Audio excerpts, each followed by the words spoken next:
नमस्कार, मी सुमित शंकर सावंत आणि तुम्ही पाहताय TV9 मराठी TV9 विशेष या बुलेटिनमध्ये तुमचं स्वागत। महाराष्ट्रात भाजपचे काही 2-4 प्रमुख नेते आहेत, ते वाहवत गेल्यावर त्यांना ठिकाणावर आणावं लागतं। हे विधान आहे भाजपच्याच किरीट सोमय्यांचं।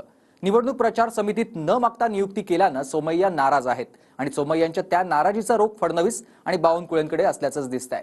पाहूयात। अमित शाह उद्धव ठाकरेंच्या संयुक्त पत्रकार परिषदेत यायला तयार नव्हते आणि म्हणून देवेंद्र फडणवीसने मला पत्रकार परिषदेतून निघून जायला सांगितलं।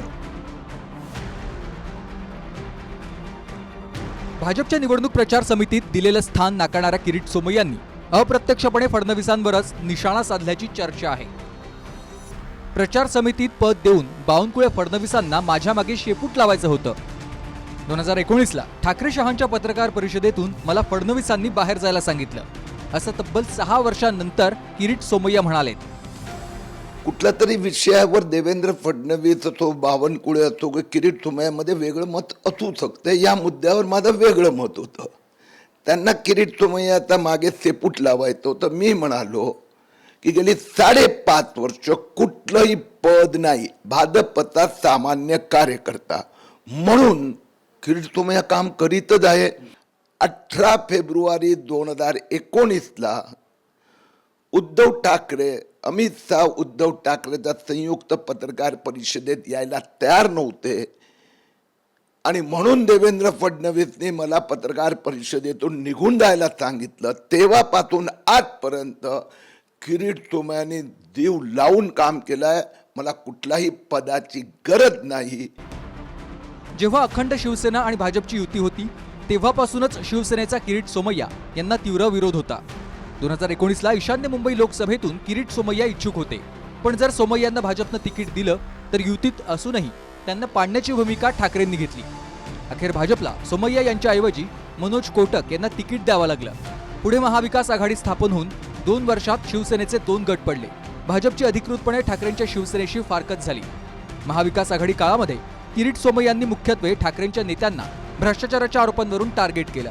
मात्र कालांतरानंतर त्यापैकीच अनेक नेते पुन्हा भाजपसोबत सत्तेत आले। यावरून सोमय्यांची गोची झाल्यानंतर आपण फडणवीसांच्याच आदेशानं ठाकरेंविरोधात आरोप केले, असं स्वतः सोमय्यांनीच सांगितलंय। थेट बोलत नसले तरी इतक्या लोकांशी वैर घेऊनही पक्षानं योग्य पद न दिल्याची खंत सोमय्यांच्या बोलण्यात दिसते। भ्रष्टाचाराविरोधात सामान्यांच्या न्यायासाठी हातोडा आंदोलन करणाऱ्या सोमय्यांना स्वतःवरच्याच कथित अन्यायावर बोलायला 6 वर्ष का लागली?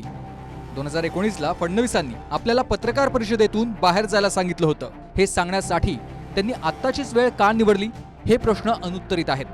आपल्याला न विचारता नेमणूक हा अपमान आहे, पुन्हा असं करू नका, असं खरमरीत पत्र सोमय्यांनी भाजपला लिहिलंय। यावर विचारणा केल्यावर सोमय्या म्हणाले, कधी कधी महाराष्ट्र भाजपचे जे प्रमुख 2-4 नेते आहेत त्यांनी कार्यकर्त्यांच्या भावना समजून घ्याव्यात, यासाठी त्यांना आम्हाला जागं करावं लागतं। ते नेते जरा वाहत जातात किंवा भरकटतात, त्यांना ठिकाणावर आणायचं असतं। तेच मी काम केलंय।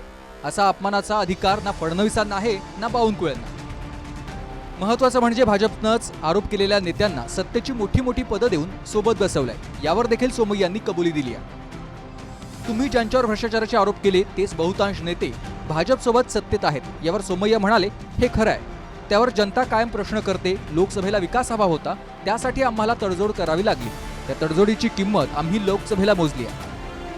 आता हा राग नाही, हा त्राग आहे। ज्यांनी पक्षासाठी 4 लोकांशी विरोध पत्करला, 4 लोकांशी दुश्मनी घेतली, त्याला सुद्धा भारतीय जनता पार्टी विचारत नाही। स्वतःच्या पक्षाच्या कार्यकर्त्याचा सुद्धा उपयोगिता संपली की त्याला कोणतं विचार? त्यांनीच वापरलं ना नारायण राणेविरुद्ध, त्यांनीच वापरलं ना सरनाईकाविरुद्ध, त्यांनीच वापरलं ना भावना गवळे विरुद्ध, त्यांनीच वापरलं ना तो आमचा वायकर विरुद्ध, आणि आता हेच खुर्चीवर बसलेले आहेत। नाही, मला तर हे सकाळी मी बघितलं की कोणीतरी पाठवलेलं होतं आणि त्याच्यामध्ये मुलुंडच्या HD व्हिडिओ स्पेशालिस्ट जिंचं नावच नव्हतं। हे मला फार विशेष आहे। खरं तर एवढा म्हणजे त्यांच्या व्हिडिओ स्पेशालिस्ट म्हणून ते इतके महत्त्वाचे आहेत आणि त्यांचं नाव कसं काय आलेलं नाही। पण यावर मला एवढंच बोलता येईल, जैसे ज्याचे कर्म तैसे फळ देतो रे ईश्वर।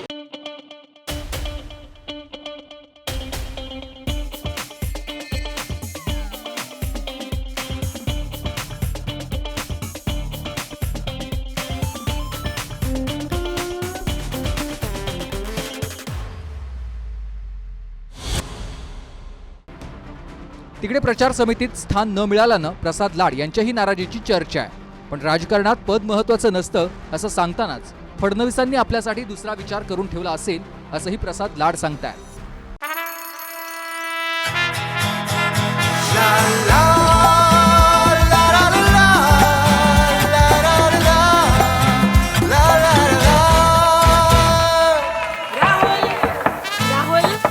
तन के साथ मन को जगाओ वी गार्ड वॉटर हीटर्स के संग वी गार्ड. आम्हाला देवेंद्र फडणवीसांनी जे प्रेम महत्त्व आणि या राज्यामध्ये जनतेमध्ये राजकारणामध्ये एक महत्त्व प्राप्त करून दिलं, त्यामुळे आम्हाला या गोष्टीच्या पदाचा आणि कुठल्या गोष्टीचा लोभ नाही, माया नाही. कदाचित पक्ष नेतृत्वाला यापेक्षा अजून काहीतरी मला चांगली जिम्मेदारी द्यायची असेल, किंबहुना माझे नेते सन्माननीय देवेंद्रजींच्या मनात आणि काहीतरी असू शकतं. विनायक डावरुंगसह गणेश थोरात, TV9 मराठी, मुंबई.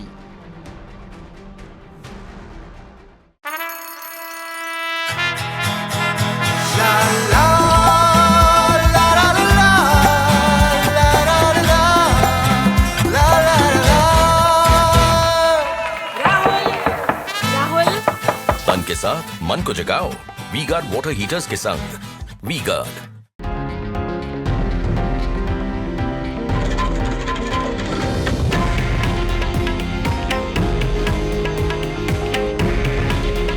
हे आहे देशातील नंबर 1 न्यूज नेटवर्क आणि आपण पाहत आहात TV9 मराठी. काळजी तुमची, हित महाराष्ट्राचं.